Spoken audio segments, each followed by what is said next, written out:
നമസ്കാരം, മറ്റൊരു പുത്തൻ വീഡിയോയിലേക്ക് നിങ്ങൾക്ക് ഏവർക്കും സ്വാഗതം. ഞാൻ ഇപ്പോൾ തൃശ്ശൂർ ജില്ലയിലെ കച്ചിത്തോട് ഡാം എന്നൊരു ചെറിയൊരു ചെക്ക് ഡാമുണ്ട്. അതിൻ്റെ മനോഹരമായിട്ടുള്ള കാഴ്ചകൾ ഇന്നത്തെ വീഡിയോയിൽ കാണിച്ചു തരാം. അപ്പോൾ നമ്മൾ കച്ചിത്തോട് ഡാമിലേക്ക് എത്തിയിട്ടോ. ഫോട്ടോഗ്രാഫിക്കൊക്കെ പറ്റിയ അടിപൊളി ലൊക്കേഷൻ കേട്ടോ. ഡാമിൻ്റെ പ്രവേശന കവാടത്തോട് ചേർന്ന് ലെഫ്റ്റിലേക്ക് ഇതുപോലൊരു വാക്ക് വേ ഉണ്ട്. വളരെ മനോഹരമായ ഒരു വാക്ക് വേ ആണ് ഇത്. അതിലൂടെയാണ് ഇപ്പോൾ നമ്മൾ നടന്നുകൊണ്ടിരിക്കുന്നത്. തൃശ്ശൂർ ടൗണിൽ നിന്ന് ഏകദേശം ഒരു 12 കിലോമീറ്റർ സഞ്ചരിച്ചാൽ നമുക്ക് ഇവിടെ എത്തിച്ചേരാനായിട്ട് സാധിക്കും. അതുപോലെ ഗൂഗിൾ മാപ്പിൽ കച്ചിത്തോട് ചെക്ക് ഡാം എന്ന് ടൈപ്പ് ചെയ്ത് കൊടുത്താൽ കറക്റ്റായിട്ട് ലൊക്കേഷൻ നിങ്ങൾക്ക് കിട്ടും. ഈ വാക്ക് വേയിലൂടെ പോയി കഴിഞ്ഞാൽ ചെറിയൊരു വ്യൂ പോയിന്റ് ഉണ്ട്. അടിപൊളി വ്യൂ ആണ് കേട്ടോ, രക്ഷയില്ല. നമ്മുടെ നടപ്പാതയുടെ സൈഡിൽ സിമെന്റിന്റെ ബെഞ്ചൊക്കെ ഉണ്ടാക്കി ഇട്ടിട്ടുണ്ട്. ഈവനിങ് ഒക്കെ വന്നിരുന്ന് വർത്താനം പറയാം. ചുറ്റും നല്ല അടിപൊളി പച്ചപ്പും തെങ്ങും തോപ്പുകളും ഒക്കെ ഉണ്ട്. അധികം ആളുകൾ വന്ന് തുടങ്ങിയിട്ടില്ല. ഈവനിങ് ടൈമിൽ വരുന്നവർ പേടിക്കണ്ട, ഇവിടെ ലൈറ്റൊക്കെ സെറ്റ് ചെയ്ത് വെച്ചിട്ടുണ്ട്. അതുപോലെ കുഞ്ഞു കുട്ടികളായിട്ട് വരുന്നവരും പേടിക്കണ്ട, ഇവിടെ കൈവേരികൾ ഇരുമ്പിൻ്റെ വെച്ച് പിടിപ്പിച്ചിട്ടുണ്ട്. ഫ്രണ്ട്സും ഫാമിലിയൊക്കെ ആയിട്ട് ഈവനിങ്ങിന് വരാൻ പറ്റിയ ഒരു അടിപൊളി സ്പോട്ടാണ് ഇത്. അതുപോലെ തന്നെ മോർണിംഗ് വാക്കിനും ഈവനിങ് വാക്കിനും പറ്റിയ ഒരു സ്ഥലം കൂടിയാണ് കേട്ടോ ഇത്. സഞ്ചാരികൾക്ക് വേണ്ട നിർദ്ദേശങ്ങളൊക്കെ ഇവിടെ എഴുതി വെച്ചിട്ടുണ്ട്. ജസ്റ്റ് ഇവിടെ ഒരു വ്യൂ പോയിന്റ് ഉണ്ട്, അവിടേക്കൊന്ന് പോയി നോക്കാം. ഇവിടെ വന്നിട്ട് ആൾക്കാർക്ക് സെൽഫി ഒക്കെ എടുക്കാൻ പറ്റിയ അടിപൊളി സ്പോട്ടാട്ടോ. നമ്മളതിൻ്റെ മുകളിലാണ് ഇപ്പോൾ. അവിടെ നിന്നിട്ടുള്ള ഒരു വ്യൂ ആണ്, അടിപൊളി. ചെറുതായിട്ട് വെയിലുണ്ട് കേട്ടോ. ഇരിക്കാനായിട്ടേ ഇതുപോലെ സിമെൻറ്റിൻ്റെ ഇരിപ്പിടങ്ങളൊക്കെ ഉണ്ട്. അതുപോലെ നമുക്ക് മാവിൻ്റെ തറയിലും വേണമെങ്കിൽ ഇരിക്കാം. അപ്പോൾ നമ്മൾ ആ വ്യൂ പോയിന്റിന് അവിടുന്ന് തിരിച്ച് നടക്കട്ടോ. ഇനിയിപ്പോൾ നമ്മൾ പോണത് ഷട്ടറുള്ള ഭാഗത്തേക്കാണ്. നമ്മൾ ഡാമിൻ്റെ സംഭരണിയുടെ ഫ്രണ്ടിലെത്തിയിട്ടാണ്. ഇവിടുന്ന് കുറച്ച് മുന്നോട്ട് പോയാലാണ് കഫ്റ്റീരിയയും ടോയ്ലറ്റ് ബ്ലോക്കും. ഇതിന് തൊട്ടടുത്ത് തന്നെ ഡാമിൻ്റെ ഷട്ടറും വരുന്നത്. ഇതിനടുത്തുള്ള ഡാമുകൾ, ടൂറിസ്റ്റ് സ്പോട്ടുകളൊക്കെ ഇവിടെ എഴുതി വെച്ചിട്ടുണ്ട് കേട്ടോ.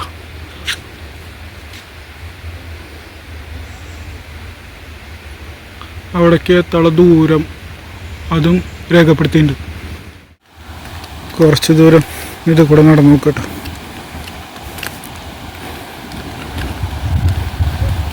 ഡാമിൻ്റെ പഴയ ഫോട്ടോയും ഇപ്പോൾ നവീകരിച്ചതിൻ്റെ ഫോട്ടോയും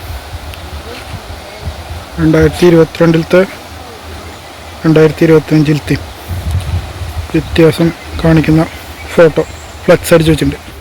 ഇവിടെയാണ് ഡാമിലെ വെള്ളം സംഭരിച്ച് നിർത്തുന്നത്. ഇതിൻ്റെ ജലസംഭരണി എന്ന് വേണമെങ്കിൽ പറയാം. ഒരു ചെക്ക് ഡാമാണ്. ഇപ്പോൾ ഒന്ന് ഡെവലപ്പ് ചെയ്ത് എടുത്ത് സെറ്റാക്കിയിട്ടുണ്ട്. ഇവിടെ അങ്ങനെ നടക്കാൻ നല്ല സുഖമാണ്, ഒരു ചെറിയ ഇളം കാറ്റും കൊണ്ടിട്ട്. പ്രത്യേകിച്ച് ഇവിടേക്ക് വരാൻ പ്രവേശന ഫീസാ അങ്ങനെയും ഒന്നുമില്ല, ഫ്രീ ആണ്. പക്ഷെ ഇവിടുത്തെ ഒരു ആംബിയൻസ് അടിപൊളിയാണ്, കിടിലനാണ്. ഒരു രക്ഷയില്ലാത്ത ആംബിയൻസ് ആണ്. അത് പ്രത്യേകം പറയേണ്ട ഒരു കാര്യം തന്നെയാണ്, അടിപൊളിയാ. ചുറ്റുഭാഗത്ത് വീടുകളും കൃഷിസ്ഥലങ്ങളൊക്കെ ഉണ്ട് കേട്ടോ.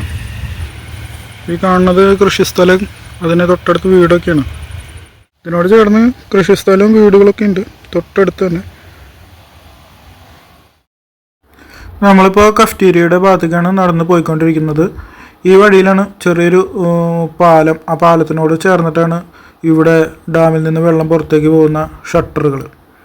അപ്പോൾ അതിൻ്റെ കാഴ്ചകളാണ് നമ്മളിപ്പോൾ കാണാൻ പോകുന്നത് കേട്ടോ. തൊട്ടടുത്ത് തന്നെ ഒരു വ്യൂ പോയിന്റും ഉണ്ട് കേട്ടോ. ഇവിടെയാണ് കഫ്റ്റീരിയയും അതുപോലെ ടോയ്ലറ്റ് ബ്ലോക്കും വരുന്നത്. ഓപ്പൺ ആയിട്ടില്ലെന്ന് തോന്നുന്നു. ജസ്റ്റ് അതൊക്കെ ഇവിടെ പണിത് വെച്ചിട്ടുണ്ട്, ലോക്ക് ചെയ്തിട്ടുണ്ട്. അതുകൊണ്ട് നമുക്ക് കയറാനൊന്നും പറ്റില്ല. കുറച്ച് കഴിഞ്ഞാൽ എല്ലാം ഫുൾ ഫ്ലഡ്ജായി വർക്ക് ചെയ്ത് തുടങ്ങുമെന്ന് വിശ്വസിക്കുന്നു. നമ്മളിപ്പോൾ കഫ്റ്റീരിയ കണ്ടില്ല, കഫ്റ്റീരിയയുടെ സൈഡിൽ കൂടെ മണ്ണിട്ട ഒരു വഴിയുണ്ട് താഴത്തേക്ക്. ആ താഴത്തേക്ക് നമ്മൾ ഇറങ്ങിക്കഴിഞ്ഞാൽ ഡേഞ്ചറാണ്, ശ്രദ്ധിച്ചിറങ്ങണം. ഇറങ്ങിക്കഴിഞ്ഞാൽ നമുക്ക് ഷട്ടറിലൂടെ വെള്ളം പുറത്തേക്ക് പോകുന്നത് കാണാം. അതായത് ഡാമിൻ്റെ ജലസംഭരണിയിലുള്ള വെള്ളം പുറത്തേക്ക് പോകുന്ന കാഴ്ച നമുക്ക് കാണാം. വളരെ മനോഹരമായിട്ടുള്ള കാഴ്ചയാണ്, സൂക്ഷിച്ചിറങ്ങണം. നന്നായി വെള്ളമുള്ളതുകൊണ്ട് നിറഞ്ഞു കവിഞ്ഞ് ഒഴുകുന്നുണ്ട്. വെള്ളം താഴേക്ക് പോകണ കണ്ടില്ലേ, വെള്ളം നല്ല ശക്തിയിൽ തന്നെ ഒലിച്ചുകൊണ്ട്. അതാണിപ്പോൾ നമ്മൾ കാണുന്നത്.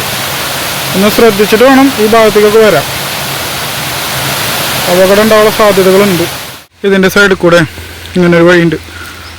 ആ വഴിയിലൂടെ നമ്മൾ പോയി കഴിഞ്ഞാൽ ആ ഡാമിൽ നിന്ന് ഒഴുകി വരുന്ന വെള്ളം പാറ മുകളിൽ തട്ടി ഒഴുകി ഒരു വെള്ളച്ചാട്ടം പോലെ രൂപം പ്രാപിച്ച് ഒഴുകുന്നത് നമുക്ക് കാണാം. ജസ്റ്റ് അതിൻ്റെ വീഡിയോകൾ കാണിച്ചു തരാം. ഇതിലൂടെ അങ്ങോട്ട് താഴത്തേക്ക് ഇറങ്ങിയാൽ മതി. ശ്രദ്ധിച്ചിറങ്ങണം, വഴുക്കലുണ്ട്.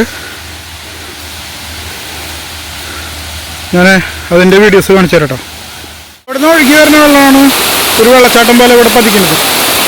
അടിപൊളി സ്റ്റൈലാണ് കാണാം.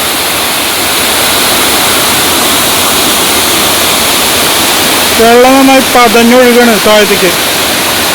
ശരിക്കൊരു ചെറിയ വെള്ളച്ചാട്ടം തന്നെ വേണമെങ്കിൽ പറയാം.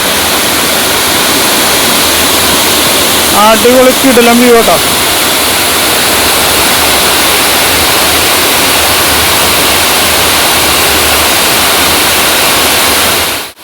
ഡാമിൽ നിന്ന് വരുന്ന വെള്ളം പാടം മുകളിൽ കൂടെ ഒലിച്ചിട്ട് വെള്ളച്ചാട്ടത്തിൻ്റെ പോലെ രൂപം പ്രാപിച്ചിട്ട് താഴേക്ക് ഒഴുകി പോണതാണ് കാണുന്നത്.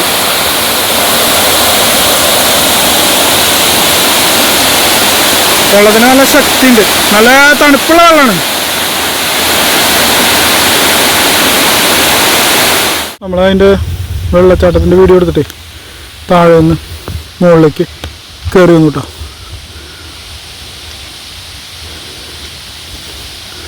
നമ്മൾ ഇത് കൂടെ അങ്ങോട്ട് പോകുമ്പോൾ ജസ്റ്റ് ഇവിടെ ഒരു വ്യൂ പോയിൻ്റ് ഉണ്ട്, അത് കാണിച്ചു തരാം. അപ്പോൾ നമ്മൾ നല്ല വ്യൂ പോയിന്റിലേക്ക് പോകട്ടെ. ജസ്റ്റ് ഈ കാണുന്നതാണ് ആ വ്യൂ പോയിന്റ്.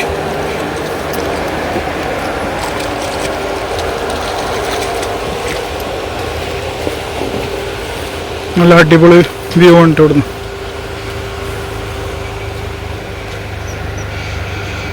മലനിരകളൊക്കെ കാണാം നമുക്ക്. അപ്പോൾ ഇവിടുത്തെ മനോഹരമായ കുഞ്ഞു കാഴ്ചകളൊക്കെ കണ്ട് നമ്മൾ മെല്ലെ തിരിച്ചു പോവുകയാണ്.